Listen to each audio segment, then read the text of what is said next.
The giant in the sky. Singapore Airlines made headlines worldwide when it announced recently that it would not renew the lease on its first Airbus A380 aircraft, which turns 10 next year.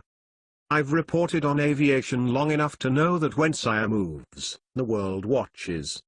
In vertical bar this case, though, I do feel the whole thing was blown out of vertical bar proportion. To the layman, it would appear almost as if SIA's decision to return the first plane spelt doom for the double-decker Super Jumbo.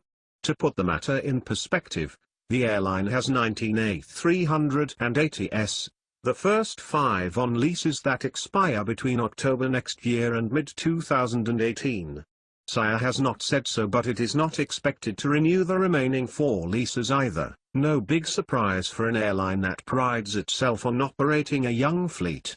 Keeping older planes also means hefty maintenance bills when they have to go in for major checks, usually after 10 to 12 years in the air. Even as SIA is likely to retire the first few A380s when their leases expire, it does have another 5 on order. They start arriving in the second half of next year. Center for Aviation analyst Brendan Sobey noted that it was always the airline's intention for the new planes to replace the earlier ones, and not to grow the fleet. This has always been and remains a sensible strategy, and I'm amazed why this has led to such a hubbub, he said. The fact is, SIA does not need a big fleet of A380s, which can each carry about 470 passengers. With cutthroat competition in the long-haul premium market, especially from Middle Eastern carriers, it is no secret that SIA has been losing market share and yields in this sector. For the group, the focus in the last few years has been on growth in the low-cost and Asian markets. That explains the aggressive expansion at regional arms Silk Air and budget unit Scoot Tiger Air. SIA has also put significant resources into Vistara, a New Delhi-based airline which it owns jointly with India's Tata conglomerate. That is a sound strategy, given the fast-growing Indian air travel market. Given its current growth strategy, SIA has good reasons not to grow its A380 fleet. That does vertical bar not in itself mean the plane is inferior. It does, however, add to Airbus' grief over an aircraft program which has not delivered as expected. A decade after the world's biggest passenger jet made its debut with pomp and pageantry in SIA's colors, the stark reality is that the A380 has not proven as popular as its maker had hoped. Conceding waning interest, Airbus said in July that it would slash deliveries to just 12 A380s in 2018, or 1 plane a month.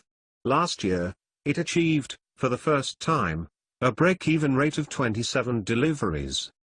In 10 years, Airbus, which had once forecast a 1,200-strong market for giant planes over 2 decades, has secured just 319 A380 orders, of which 194 have been delivered. Emirates alone has ordered more than 140. Other than the Dubai-based carrier, only Australia's Qantas and SIA have purchased at least 20 of the planes. By comparison, the smaller and more efficient A350, which started flying commercially only in January last year, has 810 orders from 43 carriers, including SIA.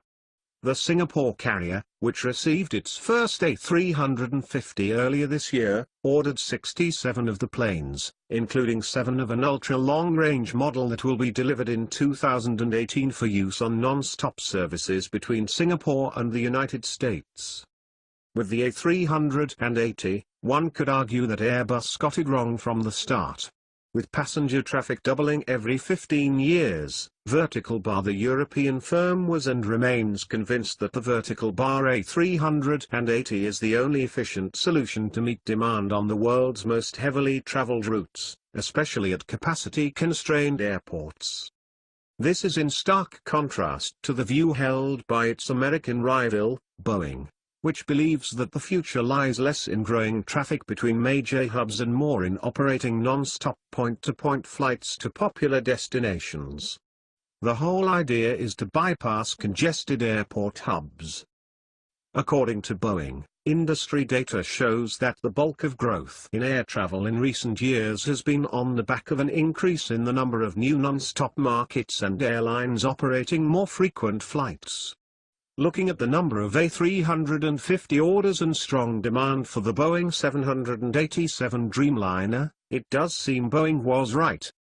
In Dow Analytics founder Shaka Youssef goes as far as to say that the A380 should not even have been built. He is convinced that it is no longer a question of if, but when, Airbus will shut the program. However, despite the dismal outlook for the A380 Airbus, which spent more than $15 billion to design and build the aircraft, an investment it is unlikely to ever recover, refuses to give up. The plan is to continue to improve the efficiency of its industrial system so that it can break even at 20 aircraft next year, and to further lower that figure by cutting costs. The A380 is here to stay.